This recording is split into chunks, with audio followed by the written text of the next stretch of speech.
Hi everyone. So despite the fact that the wind is blowing a little bit, it is truly hot out here. I've written down 3 things that I need to do, and I'm going to take you along a journey with one because this is going to hold me accountable and make sure that I get it done.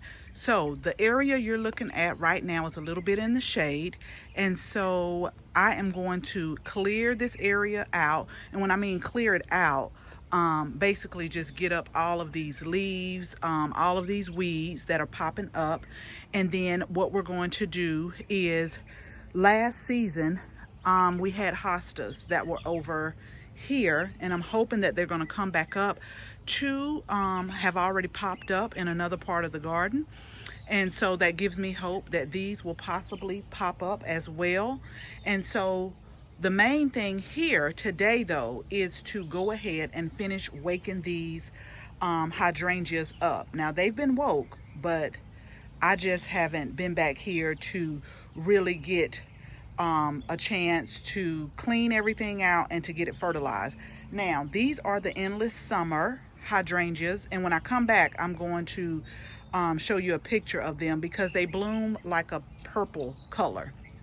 I got these last year on clearance, and they look sad, but y'all remember, sometimes you got to doctor up stuff and just give it a little bit of attention, which is what I did. And so now we're going to wake them up. And when I say wake them up, because I'm late, they're not, I am, is I am going to pull this mulch back, and I am going to give them a nice feeding of this Hollytone right here.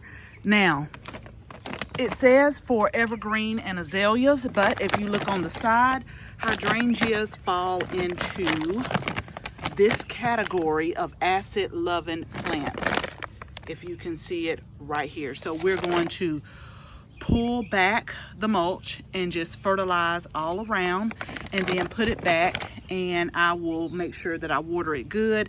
On the NPK scale, this is a 434, so that is what we are doing today. So since this is an area where I don't really come back often, I gotta go and put my garden boots on. I can't put my long sleeve on today, y'all, because it's hot, and I don't want to like fall out over here and then everybody's looking for me and I'm over here in the corner laid out. So I can't do it today. I do have on long pants, but I decided to put these right here because these require a little bit of shade, and we have some shade coming down from the trees, so they don't receive that full sun. Now, I don't know if I'll get to the other set of hydrangeas today. I will walk you over there because that's kind of in the sun, and those type of hydrangeas also got on clearance, but they can take sun because they were blooming so pretty.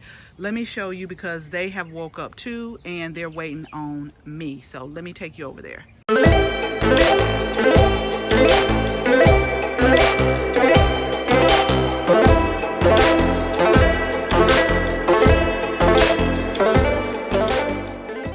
Okay, so this pathway did not go as good as I expected. But that's another story on another day. I gotta keep focused today, y'all. 3 things. So here are the other, and I see like spider webs. Okay, so they have already woke up too. These are the hydrangeas right here. They are by Better Home and Gardens, but they can take more sun than the endless summer. But they are and I'll try to find a picture on the internet and maybe flash it, but don't hold me to it. But they start off pink at the top and kind of like an ombre effect down to white. So we have 2 right here that is ready to be fed as well. So like I said, I'm not sure if I'll get to this today because this whole bed needs to be redone. I'm talking about weeds, I'm talking about leaves, I'm talking about a whole bunch of stuff. So I can't promise y'all that, but I am gonna promise y'all where we just left, that has got to be done because it's been on the waiting list for like 2 weeks. So, and I want those, and those blooms are starting to go ahead and come out. So I want to just give it just a little bit of kickstart so they'll be nice and beautiful throughout the growing season. So I'm not going to put y'all on the tripod today. I will come back though, because it's not, I don't have like anything even, and I don't want the wind to like accidentally knock over this camera. That won't be good. So let me get everything raked and cleaned up, and then we'll come back and we'll talk, and we're going to end this video. So let's have a quick look of what we've accomplished so far. I had to tell myself it's enough raking. You have gotten up enough leaves, because I was starting to pull up the mulch as well, and I will like fill in the gaps just a little bit, because you can see some of the cardboard. But let me get my kneeling pads so I could get a little bit closer, because my knees hurt, y'all. We pulled most of the weeds, and then like I said, we raked, and I hit cardboard on some, but I do have some of this mulch, and I'll just fill in those gaps. But this is how I fertilize like some of the shrubs and different things. Let me get down here. I'm actually going to pull back this cardboard. A lot of people that I have spoken to kind of tend to put the fertilizer, although it's organic, like right up in the plant. Now I don't do that. If you've heard the term of people saying like the drip line or something like that, you know, for different trees, that's really what I go by. So where these leaves are falling like around this plant is, and I've got the wrong gloves. I got my leather gloves, because we got weeds that have those spikes in, and I'm telling y'all, I'm not trying to go to the hospital for nothing. Nothing at all. But so let me use this. I can't hardly feel with these, but you don't feel those little pricks with the weeds. So basically what I'm going to do is pull the cardboard back, and I noticed with the soil we got some good earthworms down here, so we'll pull all of this back. And then what we will do is, you see how the leaves are like right here, so we'll put it like around this part, work it into the soil really good, and then I'll probably put a little bit more cardboard on here, some newer ones, because this is breaking down, and then we'll cover it back up with the mulch.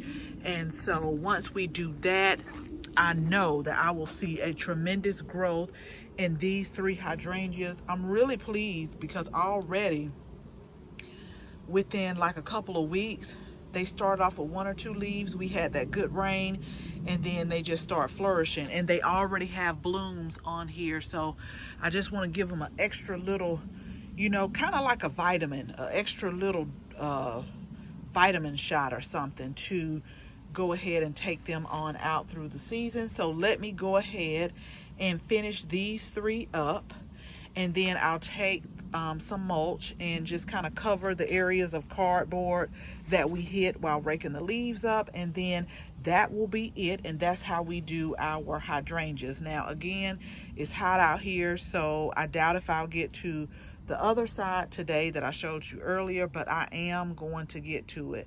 That's on my to-do list, but it's not on my to-do list for today.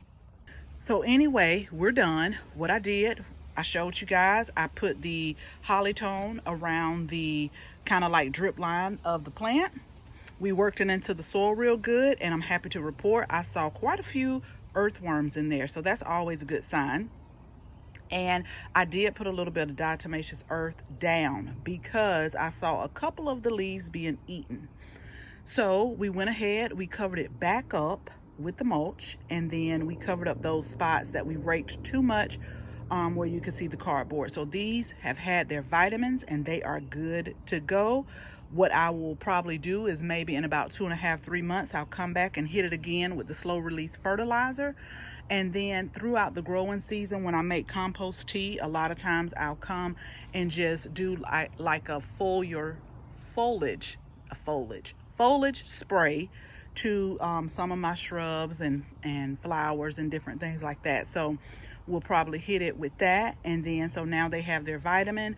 I'll get to the other ones another day, because I'm gonna have to do like a 1-2 on that one, which means I need to weed it, and then weed the area, and then go back in and feed those hydrangeas. And right now the sun is beating down. I had to go in and put on my hat I'm in my flip-flops, so that's why y'all don't see me walking, and I have no business being out here in my flip-flops. Evidently, I have not learned my lesson by having a snake run over my feet, but I'm watching like a hawk. I'm watching real close, and I'm watching where I step.